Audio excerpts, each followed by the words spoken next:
नमस्कार, हमारा नाम है समरीन और आपने देखना शुरू कर दिया है लाइव सिटीज। देखिए, सुबह के 8:30 बज रहे हैं और आप देख रहे हैं लाइव सिटीज का विशेष कार्यक्रम सुबह की चाय। देखिए, आज के वीडियो में हम आपको कई महत्वपूर्ण बातें बताएंगे। देखिए, आपको बता दें कि बीते दिन तेजस्वी यादव से बड़ा सवाल पूछा गया था। उनसे पूछा गया था कि क्या राजद पर खतरा मंडरा रहा है, क्या राजद में भगदड़ मचने वाली है। आपको बता दें कि पहली बार तेजस्वी यादव ने इसको लेकर अपनी प्रतिक्रिया दी है।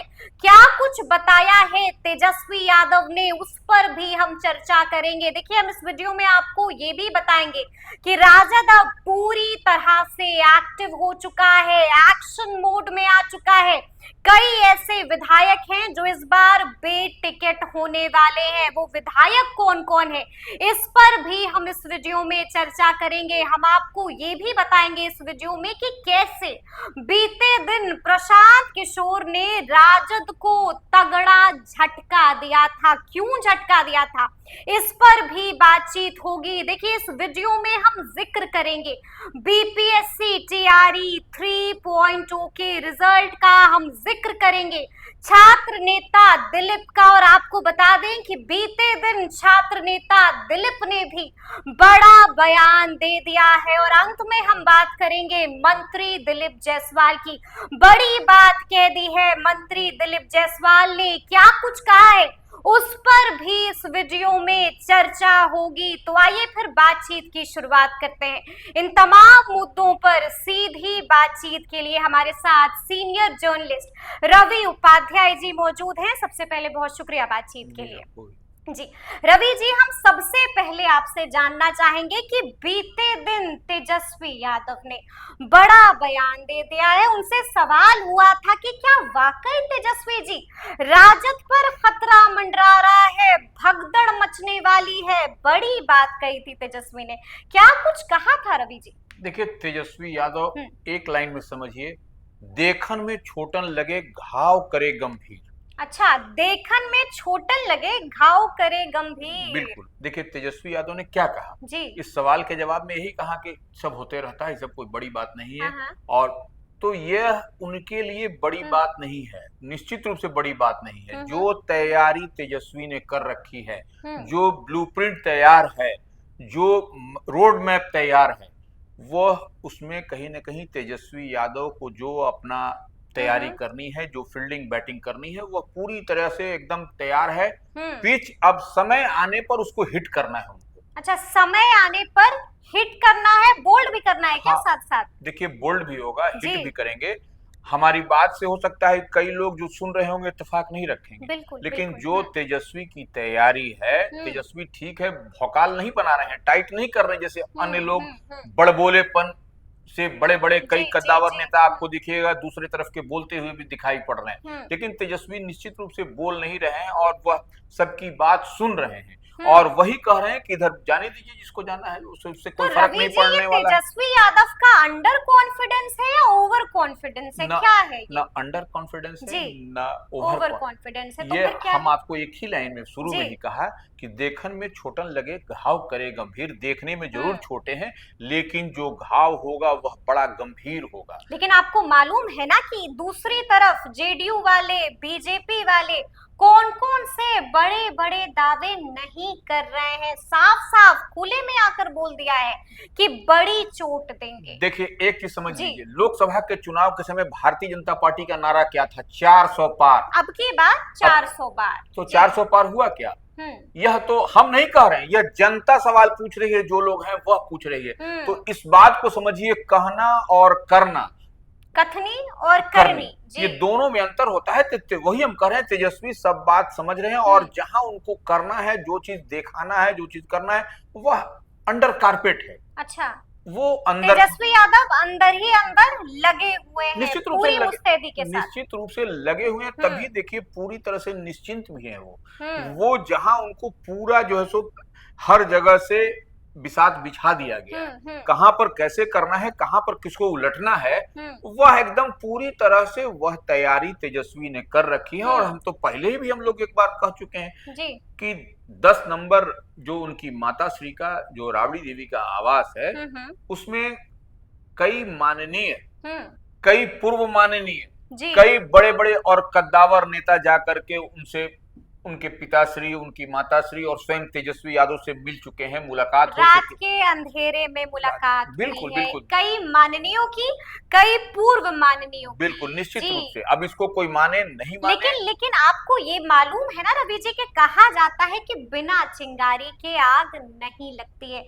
चिंगारी तो कहीं ना कहीं है, पहला विकेट भी गिर चुका है, श्याम रजक ने इस्तीफा दे दिया है, देखिए लाइन में कई हो सकते हैं। देखिए श्याम रजक ने इस्तीफा दिया, उसके अलावा कई लोग, देखिए इधर से पाला बदल होता रहता है। जब चुनाव के समय में आप देखिएगा, अभी तो कुछ नहीं पाला बदल, अभी तो चुनाव जैसे जैसे नजदीक आएगा देखिएगा कि इधर से उधर, उधर से उधर भगदड़ की स्थिति होगी।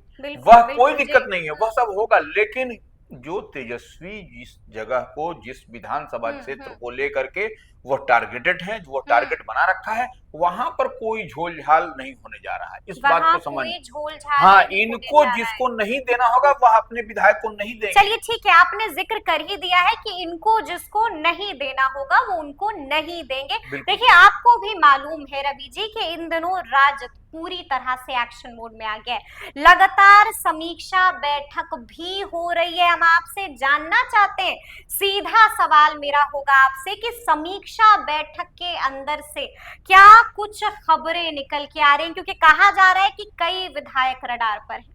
देखिए कई विधायक रडार, समीक्षा बैठक जो हो रही है उसमें तो एक ऐसे हम थोड़ा एक दो पॉइंट बता दें, उसमें पहले बूथ को मजबूत करने की बात आ रही है कि सब जो भी है, जहां भी है, अपने अपने बूथ को आप मजबूत करिए। बूथ अगर मजबूत कर लीजिएगा तो चुनाव आप मजबूत हो जाइए, चुनाव जीत जाएंगे बिल्कुल जी। और वो पिछली बार के जैसा इस बार नहीं होगा। तो ये इस बार फुल कंसंट्रेशन है में और फुल एकाग्रचित के साथ में आरजेडी एकदम बूथ को मजबूत करने में लगी है। इस बात को एकदम समझ लीजिए, वो कहीं कोई इधर झोल झाल नहीं हो रहे होने। इसीलिए हम कह रहे हैं कि तेजस्वी जब यात्रा पर निकलेंगे तो वो गांव की ओर जाएंगे। बिल्कुल, हर लोग शहर की ओर जाता है, वो गांव की ओर जाएंगे। सिर्फ अब उसमें टेक्निकली यही दिक्कत है कि उनके L4 में जो प्रॉब्लम है उसी को स्वास्थ्य कारणों को लेकर के ही डॉक्टर की सलाह पर वह नहीं निकल रहे। एकदम आप पता कर लीजिए, कंफर्म न्यूज है बिल्कुल ये यही है कि अभी उनको अगर यदि L4 का प्रॉब्लम कैसा होता है, किसी से छिपी हुई बात नहीं है, आप डॉक्टर से पता कर लेंगे।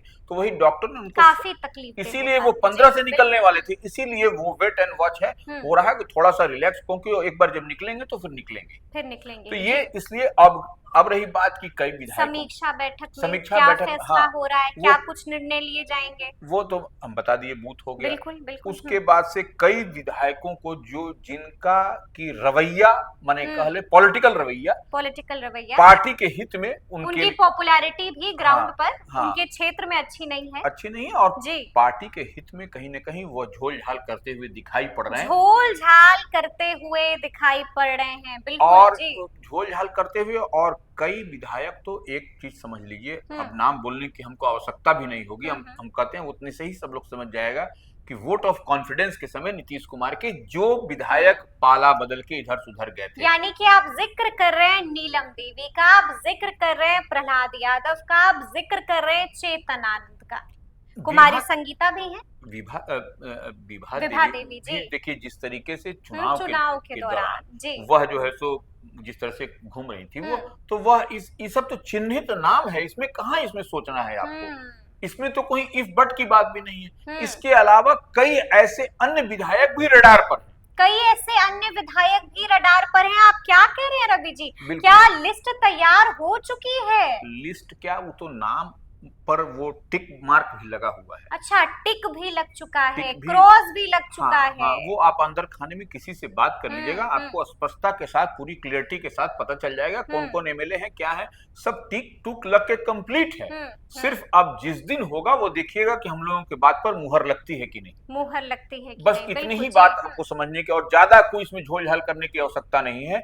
और जो लोग हुलुक बुलुक कर रहे थे वैसे लोगों के लिए पूरी तरह से व्यवस्था कहीं ना कहीं मैनेजमेंट की ओर से, माने आरजेडी प्रबंधन की ओर से, आरजेडी की ओर से वो कर दिया गया है। हाँ, कर दिया गया है। हाँ, जी बस जी अब जी। सिर्फ वो जिस दिन होगा वो डिलीवर्ड हो जाएगा। चलिए, तो यानी कि आप यही कह रहे हैं कि कई विधायक रडार पर हैं, पूरी खबर रखी जा रही है कि आप अंदर अंदर क्या कुछ कर रहे थे। अच्छा, आपको भी मालूम होगा रवि जी कि बीते दिन जन सुराज के सूत्रधार प्रशांत किशोर ने भी राजद को तगड़ा झटका दे दिया है। इस झटके को आप कैसे देखते हैं? देखिए, राजद को झटका, हम कहेंगे इसको झटका नहीं, देवेंद्र, करंट बोलिएगा। हाँ, नहीं, करंट बोलिए या 440 420 जो बोलना है वो हम लोग बोल सकते हैं। हाँ, लेकिन देवेंद्र यादव जिनकी चर्चा हो रही है, हम्म। उन्होंने पहले ही वह जो है सो पूर्णिया में जब लोकसभा का चुनाव हो रहा था उसी दरमियान उन्होंने इस्तीफा दिया था, इस्तीफा दिया था। याद होगा सबको। बिल्कुल याद तो है जी। वो उसी समय, तो ऐसे में वह राजद से तो इस्तीफा कर चुके थे। वो हाँ। ठीक है, उस राजद में वह अपनी पार्टी का विलय भी किया था उन्होंने, तो कहीं कुछ देख करके ही विलय किया होगा। जो लड्डू की चाह में वह थे, वह लड्डू उनको नहीं मिल सकी देवेंद्र यादव को आरजेडी से। तो अब यहाँ पर वो आए हैं फिर से अब प्रशांत किशोर की पार्टी में। तो देखिए, ऐसे नेता जो इधर जो हम बार बार कहते हैं हुलुक बुलुक कर रहे हैं, वैसे देखिए झटका झुटकी तो नहीं है देवेंद्र यादव की, नहीं है झटका झुटकी, ऐसा झटका झुटकी नहीं, नुकसान नहीं होगा इससे राजद को। देखिए, एक जिस समाज से वो आते हैं उस समाज का अगर यदि कितनी भी वो होगी तो वो लालू प्रसाद यादव ही उस समाज के नेता हैं। लेकिन पूर्णिया में क्या हुआ रवि जी? देखिए, पूर्णिया में क्या हुआ, रुपौली में क्या हुआ? नहीं, ठीक है, वो ठीक है। पूर्णिया में, रुपौली में कभी कभी देखिए राजनीति में भी इतना कुछ चलता है उलट पुलट, लेकिन आप तमाम देखिए, इन सब के बावजूद भी आप देखिएगा कि जो है सो जो उनका समीकरण है, जो इक्वेशन है, जो गणित है, चुनावी गणित, उसमें आप उसके वोट को आप इधर सुधर नहीं कर सकते हैं। वो लोकसभा का चुनाव था, ये विधानसभा का चुनाव होने जा रहा है। विधानसभा का समीकरण और लोकसभा के समीकरण में जमीन आसमान का अंतर होता है। ये सरकार, बिहार में सरकार बनने और बनाने की बात होगी, वह केंद्र में सरकार बनाने की बात थी लोकसभा के चुनाव में। तो ये दोनों का समीकरण, गणित सब बदला हुआ आपको दिखाई पड़ेगा। इसलिए हमको लगता है ठीक है, लोग बड़े नेता हैं, पूर्व केंद्रीय मंत्री हैं, सब कुछ है, लेकिन आते ही बड़ा अटैक भी किया है लालू परिवार पर। देखिए, अटैक करने के लिए तो लोकतंत्र है, यही खूबसूरती है समरीन, आप किसको जिसको जहां चाहें अटैक करते रहें, कोई इसमें कोई रोक टोक नहीं है, यही तो आपके खूबसूरती है। लेकिन बावजूद इसके आप देखिए कि अगर आप इतनी ही कद्दावर, देखिए लोग जो आरजेडी के लोग कह रहे हैं आप इतने ही कद्दावर नेता हैं, तो फिर आपको आपकी चमक और धमक दिखाई पड़नी चाहिए थी। चमक और धमक आपकी दिखाई पड़नी। लेकिन एक बात तो आप भी मानिएगा रवि जी कि प्रशांत किशोर किसी को छोड़ने के मूड में तो नहीं है, बख्शने के मूड में तो नहीं है, और अभी से ही फील्डिंग उन्होंने शुरू कर दी है, विकेट गिराना, विकेट लेना भी शुरू कर दिया है। देखिए, निश्चित रूप से प्रशांत किशोर इस खेल के माहिर जानकार है। तो माहिर जानकार हैं। ऐसी परिस्थिति में प्रशांत किशोर को भी आप दरकिनार नहीं कर सकते। लेकिन बिहार में एक बड़ी चुनौती निश्चित रूप से विधानसभा के चुनाव में आएगी। ये जो भी आप देखिए, यहाँ पर मुख्य रूप से दो ही धड़ा है, इसमें तीसरा कोण अगर आप बनाने की कवायद करेंगे तो उसमें आपको कहीं ना कहीं बड़ी चुनौती का सामना करना पड़ेगा। आप, हो सकता है प्रशांत किशोर हमारी बात से इत्तेफाक न रखें क्योंकि वो हमसे ज्यादा जानकार हैं इस मामले में, लेकिन जहां तक हम देख और समझ पा रहे हैं अब तक जो बिहार में, तो वो कहीं ना कहीं आप तीसरा कोण बनाने की कवायद करिएगा तो आप कहां तक सक्सेस होइएगा वो तो समय बताएगा। लेकिन तब है कि अगर यदि जो एक बार जो रामविलास पासवान के समय जो चाबी मिली थी लोक जनशक्ति पार्टी को, वो भी चाबी अगर यदि 20-22 सीट भी अगर आ जाती है तो वह चाबी किसी के पास, तीसरे कोण के पास हो सकती है। बड़ी बात आपने भी कह दी है। चलिए, अब हम अगली खबर का रुख करेंगे। अब हम चर्चा करेंगे बीपीएससी तैयारी 3.0 के रिजल्ट को लेकर। देखिए, आपको बता दें कि बीते दिन छात्र नेता दिलीप ने भी बड़ा बयान दे दिया है। रवि जी, क्या कुछ कह रहे थे छात्र नेता दिलीप? देखिए, बीपीएससी 3.0 की जो बात हो रही है उसमें दिलीप ने, जो नेता है, वह आपके वो कह रहे हैं कि कुछ सेटिंग गेटिंग हो रहा है, रिजल्ट हो सकती है क्योंकि रिजल्ट में डिले हो रहा है, बड़ी आशंका जताया उन्होंने। लेकिन एक बात तो समझना पड़ेगा कि अभी तक आंसर की जो होता है बिल्कुल जारी नहीं हुआ जो कि दिलीप नेता कह रहे हैं, जो छात्र नेता है। बिल्कुल जी। तो यह कहीं ना कहीं सवाल बनता है कि भाई क्या कारण है, बिल्कुल क्या कारण है कि इतनी देरी हो चुकी है, 1 महीने का वक्त वक्त भी बीत चुका है बिल्कुल। और अब तक आंसर की जारी नहीं हुआ है। आंसर की छोड़िए, रिजल्ट का भी अता पता नहीं है रवि जी। तो इसीलिए देखिए जो दिलीप जी। जो नेता हैं के तो वही जो कह रहे हैं कि टीआरई परीक्षा के लिए कि अभी तक इसका आंसर की नहीं है, रिजल्ट नहीं है, हो तो क्या रहा है, हो क्या रहा है। हो क्या तो रहा यह है। जो सवाल खड़ा कर रहे हैं निश्चित रूप से इस सवाल का जवाब तो आयोग को देना आयोग चाहिए। को देना चाहिए। देना जब चाहिए। तक कि भाई कुछ न कुछ कारण, देखिए पब्लिक में अगर यदि आप मैसेज डिलीवर नहीं करिएगा, नहीं मैसेज करिएगा। नहीं दीजिएगा, तो कहीं ना कहीं सवाल तो उठेगा, सवाल उठेगा जी। सवाल उठेगा, फिर जवाब तो आप ही को देना है। तो बिल्कुल। इसलिए इस लिहाज से आपको बिहार लोक सेवा आयोग को हमको लगता है कि कुछ न कुछ स्पष्ट करना स्पष्ट चाहिए करना अपना चाहिए, रुख। और बिल्कुल नहीं तो जी। कहीं ना कहीं छात्रों के बीच में, अभ्यर्थियों के बीच में आक्रोश होगा। आक्रोश होगा और लगातार देखिए हम लोगों ने भी बातचीत के दौरान ये बातें कही हैं रवि जी कि अभ्यर्थी क्या कुछ मांग कर रहे हैं, वन कैंडिडेट वन रिजल्ट की मांग कर रहे हैं, वेरिफिकेशन प्रोसेस में तब्दीली की मांग कर रहे हैं। क्या लगता है कुछ काउंसलिंग की भी बदलेगा? बिल्कुल, काउंसलिंग की भी बात हो रही है कि काउंसलिंग जो है वेरिफिकेशन प्रोसेस को ही लेकर बातचीत हो रही है।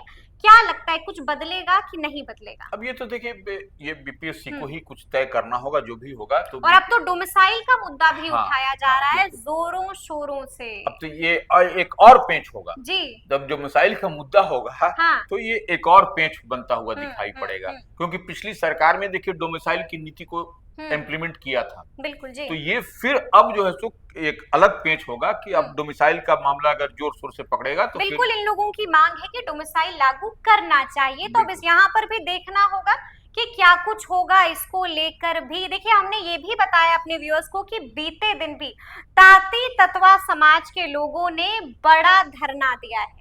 आपने भी देखा होगा, उनकी भी कई सारी मांगे थी रवि जी। आईपी गुप्ता उसके नेता हैं, तो वो आईपी गुप्ता के नेतृत्व में वो लोग का भी डिमांड था कि जो तांती तत्वा जो अब तक जो रिजर्वेशन के तहत आ रहा था, अब जो ऑल ऑफ ए सडन उनको जो समाप्त कर दिया गया, वहां पर भी लोग गुस्से में हैं। निश्चित रूप से अब उन लोगों का क्या होगा, जो जी? लोग रिजर्वेशन आरक्षण के तहत जो लाभ जो मिला और ऑल ऑफ ए सडन उनका आरक्षण समाप्त कर दिया गया, तो निश्चित रूप से अब तो तांती तत्वा का सवाल बनता है, क्योंकि वो लोग दलित समाज से आते थे। पहले तो आरक्षण का वही न था कि तांती तत्वा को दलित समाज में, अब जो है सो पान समाज जिसको कहा जाता है। तो अब की परिस्थिति में बदली हुई जो समीकरण हुआ, उसमें उन लोगों को मरहूम कर दिया गया। बिल्कुल तो वो ऐसी परिस्थिति में उन लोगों यानी कि यहाँ भी गुस्सा है, वहां भी गुस्सा है। तो अब देखना पड़ेगा कि बीपीएससी आगे क्या कुछ करता है। और देखिए अंत में हम बात करेंगे मंत्री दिलीप जायसवाल की।